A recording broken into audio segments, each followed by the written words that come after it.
Good morning, good morning. Thank you all for coming to this late session. 10:30 on Thursday morning is not exactly prime time, but we do have a good program for you, so I don't think you'll be disappointed. One thing is we do have a cavernous room, that's for sure, but I think we have a pretty good group. Again, my name is Paula Hollywood, Senior Analyst at ARC Advisory Group, and the topic this morning is IT/OT/ET Convergence.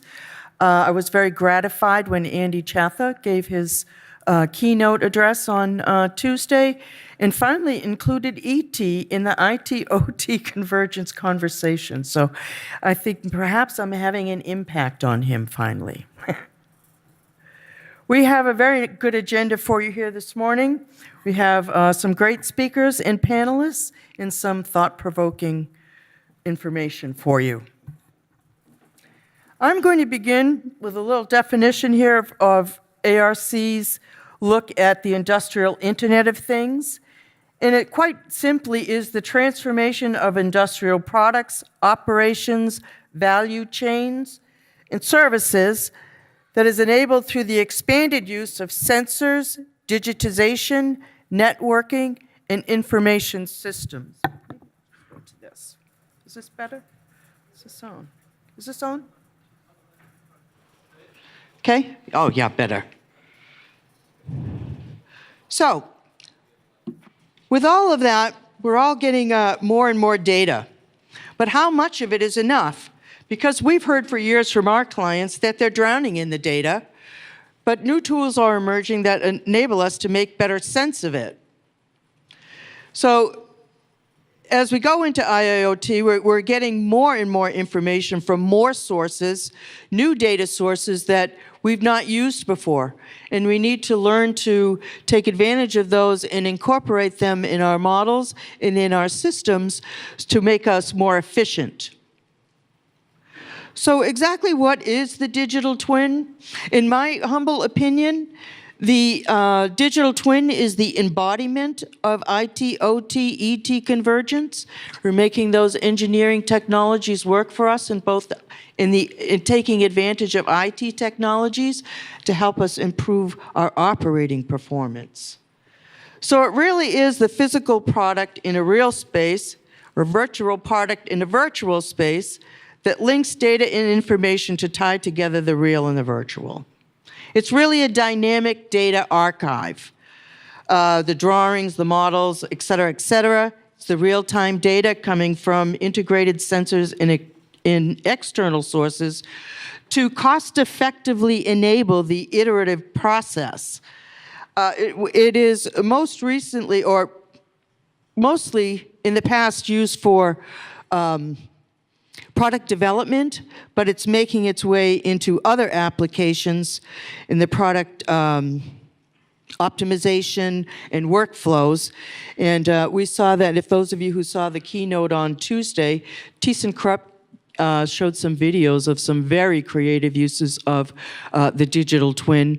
And they cut from the digital twin to the actual operation, and it was a mirror image. You could just see it. It's quite fascinating.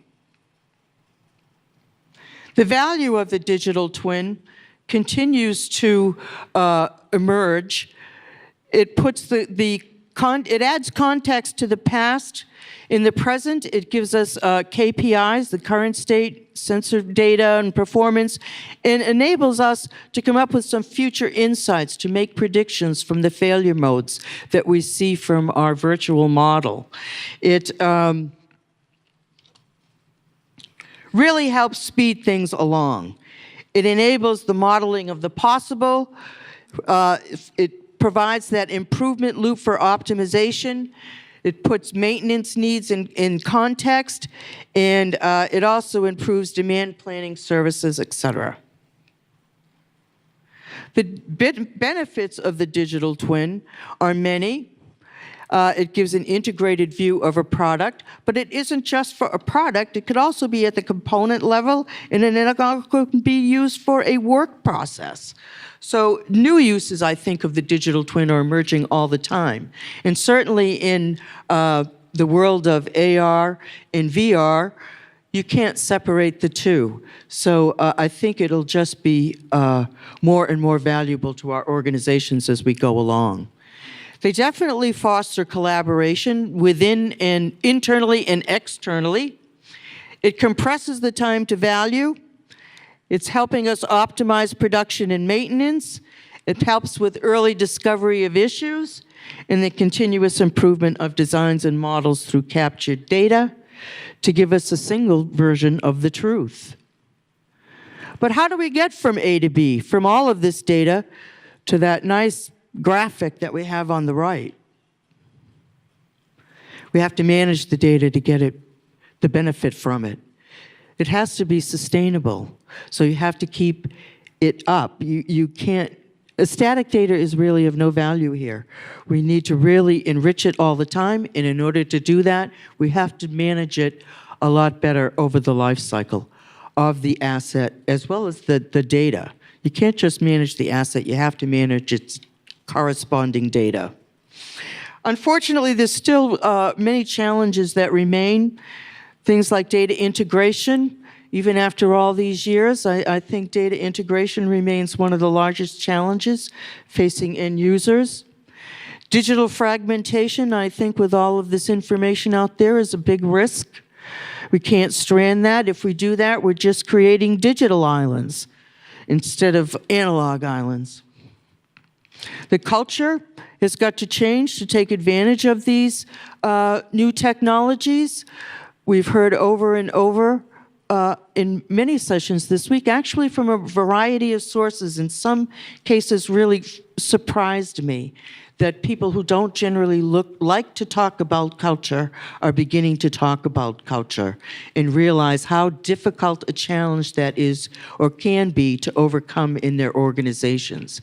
What is the old saying that culture eats strategy for lunch and breakfast and dinner, and it can really sink you if you let it, if you don't manage that as well. The scalability of a digital platform is a big challenge still, I believe, and certainly the one that's primary in most everyone's mind is cybersecurity. We've got to get a handle on that data and make it secure so that people are using the tools to the best of their advantage and not be shy about getting data out there. I personally am very private with my private information on the internet, and that stems probably not a good idea for an analyst who should be out there on social media much more actively than I am.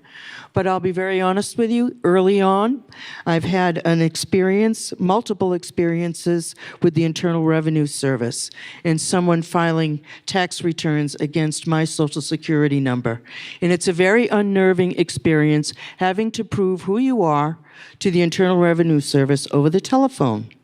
And I've had that experience on multiple occasions, and it happened very early on, and I got bit, and I'm gun shy. And that's the bottom line.